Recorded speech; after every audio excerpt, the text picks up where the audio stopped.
Welcome. I'm Bruce Munro, and with me is International Relations Specialist Professor Robert Patman, and this is Global Insight. An unreleased report in the United Kingdom has important implications for New Zealand and other members of the Five Eyes Alliance. Welcome, Robert. Good morning, Bruce. What is this Russia report? It's a report that was compiled quite a long time ago. In fact, it was completed in March 2019. It's a report which was put together by a committee which is called the Intelligence and Security Parliamentary Committee, that's of the UK Parliament. It's bipartisan, it's a cross-party effort. And what they looked at when they were putting together this report was the connection between Russia and the 2016 referendum. After they finished the report in March 2019, it then went to the various security agencies for approval to make sure that nothing had to be redacted or anything like that. That approval process took quite a long time, but was completed on October the 17th. It then went to the Prime Minister, Boris Johnson, for what should have been a formal sign-off. But 10 days later, which was the time frame allowed for the formal sign-off, no sign of the report being released. And then Mr. Johnson made it clear the report would not be released until after the general election, which has caused uproar, not least from former security heads in the United Kingdom, and also a former Secretary of State in the United States. Why would Boris Johnson not release this report? Well, that's the big question, isn't it? There's been speculation that it's reported that a publication in the UK has leaked bits of the report, or at least it claims it has. And according to the leaks, it identifies big Russian donors to the Tory party. It's, according to another publication, something like £3.5 million was donated to the Conservative leadership and the party between 2010 right through to 2019, and apparently, and these are Russian businessmen. Many of them have British citizenship, but they operate with the blessing and cooperation of the Russian government. They're called oligarchs, and so there is a question. The speculation is that Mr. Johnson doesn't want to advertise the Conservatives' links with the Russian government going to the election, because it's presenting itself as the patriotic party that wants Britain to become independent again. So that would rather cut across that narrative. But of course there is also another, I think, more sceptical, an even more sceptical point of view, which says it's not just the Russian connection, it's the fact that the committee, in a bipartisan fashion, have systematically chronicled massive law breaking and massive involvement by the Russians in the decision for Britain, I should say, to leave the EU in 2016. There's a big distinction here, Bruce, between the United States and Britain. The United States set up the Munro inquiry and quickly got to grips with the prospect that the Russians were involved in the 2016 election, which saw Mr. Trump come to power. Britain has been in denial. But there's mounting evidence that the Russians were deeply involved. And that, of course, has led to speculation that Mr. Johnson worries that if this report is published, it will actually cast a huge question mark over the whole legitimacy of the 2016 election. After all, if it's documented there was widespread cheating, in such a situation, many people would demand that if the event was tainted by widespread and systematic cheating, then the event is no longer valid and will have to be rerun, which is precisely what Mr. Johnson doesn't want to face during the course of an election campaign. Does this refusal by the Johnson government, does it have political and strategic implications? I think they're massive. And at the heart of it raises a big question mark about Britain's continued membership of the Five Eyes Alliance, of which New Zealand, Canada, Australia, as well as the United States are members. It's fair to say that apart from Mr. Trump's very partisan presidency in which he fully endorses Brexit, that's not shared, by the way. That view of the 2016 referendum is not shared by many professional intelligence officials in the United States who know a lot about the situation. The Munro inquiry unearthed a lot of information linking Russian involvement in the Brexit campaign to Russian involvement in the 2016 election, which occurred just 4 months after the EU referendum. So why does it raise a question mark? Well, on two fronts.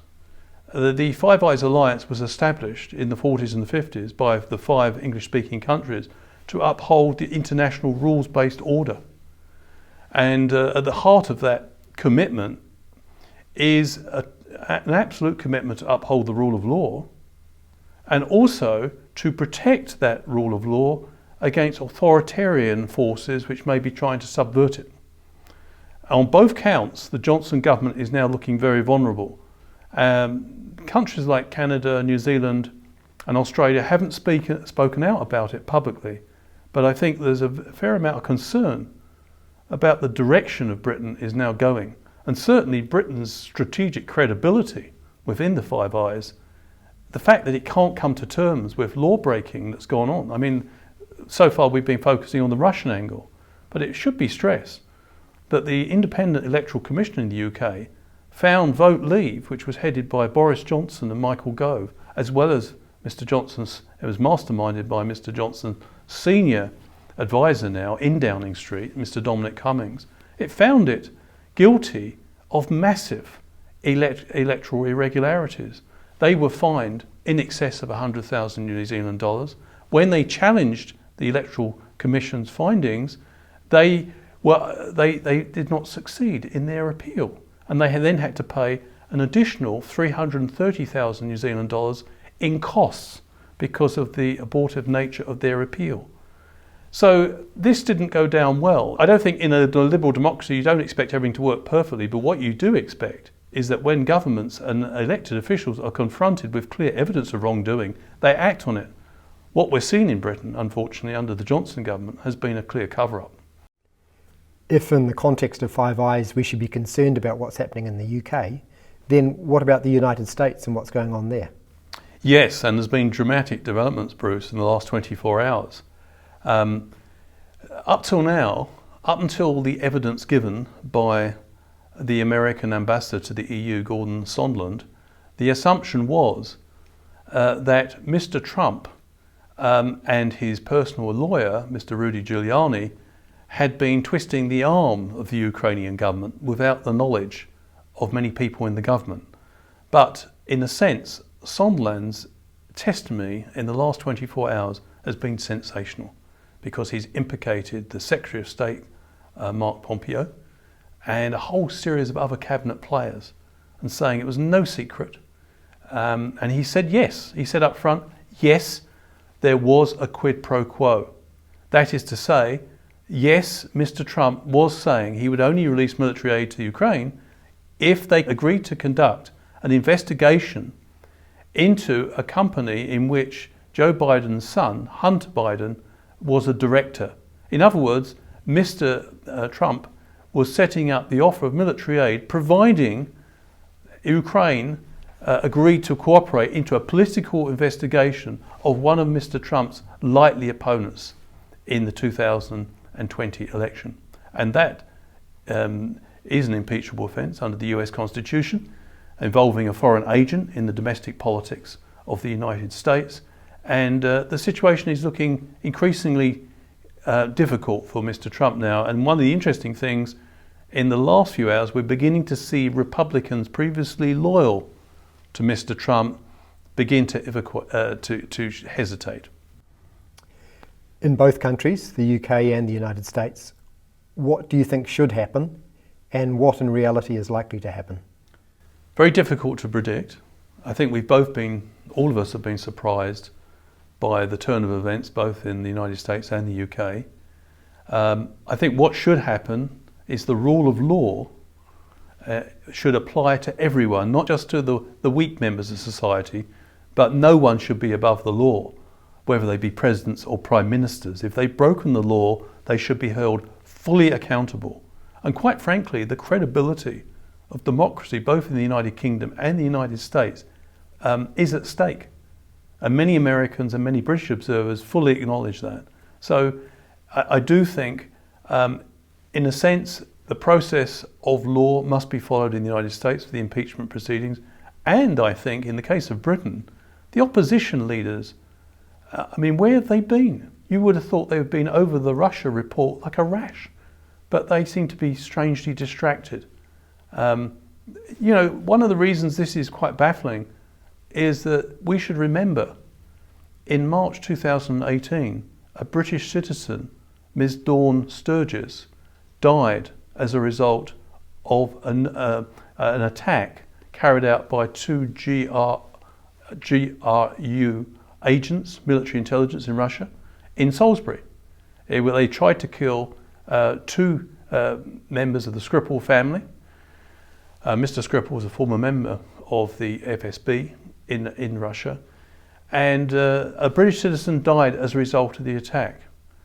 So, in a sense, Russian interference has been quite plain, in plain sight for many people to see in British affairs for some time.